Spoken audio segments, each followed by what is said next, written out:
কদিন আগে এক ভাই আমাকে একটা স্ক্রিনশট পাঠালেন।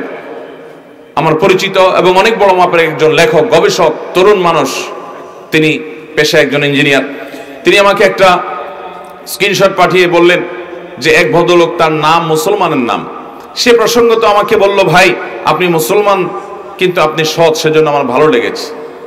তো যাকে কথা বলা হয়েছে সে মুসলমান বললেন যে ভাই আপনার নামও তো মুসলমান, আব্দুল্লাহ বা এরকম কোনো নাম, তো মুসলমানের নাম, আপনি আমাকে মুসলমান বলছেন, আপনি কি মুসলমান না? আপনার নামও তো মুসলমানের নাম। তিনি বলেছেন আমার নাম মুসলমানের, কিন্তু আমি মুসলমান এক সময় ছিলাম, এখন আর নাই। এখন কি আপনি? বলে আমি খ্রিস্টান হয়ে গেছি। খ্রিস্টান কেন হলেন? বলেন যে আমি অর্থের অভাবে ছিলাম, অনেক কষ্টে ছিলাম, কোন মুসলমান আমার কষ্ট দূরের জন্য, লাঘবের জন্য আগাইতে দেখি নাই, বরং অনেকের কাছে সাহায্য চেয়েছি, কেউ সাহায্য করে নাই, বরং খ্রিস্টান মিশনারিরা আমার সাহায্য করেছে, এই জন্য তাদের ধর্ম গ্রহণ করেছি।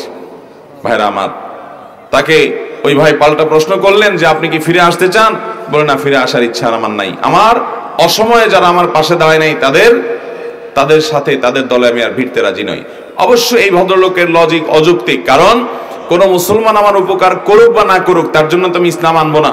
আমি ঈমান আনবো আল্লাহর প্রতি, ইসলাম গ্রহণ করব, সেটাকে হক জেনে, যেটা হক সেটার জন্য আমাকে কেউ উপকার করতে হবে, এরকম চিন্তা কোনো মানুষের থাকা উচিত নয়। এটা অশুদ্ধ চিন্তা। কিন্তু এই বাস্তবতা অস্বীকার করা যাবে না যে আমাদের অভাবী মানুষগুলোকে সেবা দেওয়ার নাম করে খ্রিস্টান মিশনারিরা খ্রিস্টান বানাচ্ছে। আল্লাহর কাছে আমাদেরকে এর জন্য জবাবদিহি করা।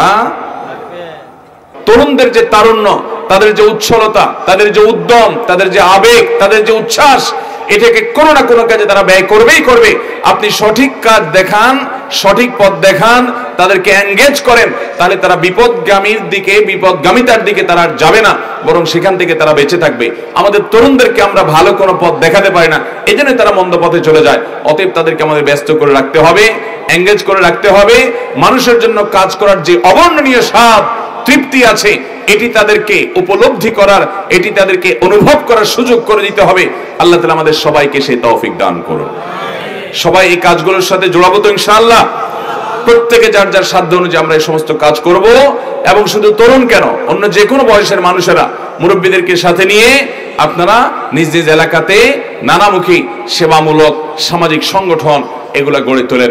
আমাদের অবাক লাগে যখন আমরা দেখি যে বিভিন্ন এনজিও খ্রিস্টান ধর্ম প্রচার করছে, তারা নাস্তিক্যবাদ প্রচার করছে, তারা সেবার নামে মুসলমানদের ঈমান কিনে চলছে। আপনি উত্তরবঙ্গে চলে যান, দেখবেন ঘরে ঘরে খ্রিস্টান মিশনারিগুলোর কার্যক্রম তারা প্রসারিত করছে। আপনি চলে যান হিল ট্যাক্সে, আপনি দেখবেন আমাদের মুসলমান ভাইদেরকে তারা খ্রিস্টান বানাচ্ছে টাকা পয়সার লোভ দিয়ে। যে গ্রামে এক সময় 10 জন 20 জন খ্রিস্টান ছিল, এখন সেখানে 600-700 খ্রিস্টান। এরকম এলাকাকে এলাকা মানুষ খ্রিস্টান হয়ে যাচ্ছে।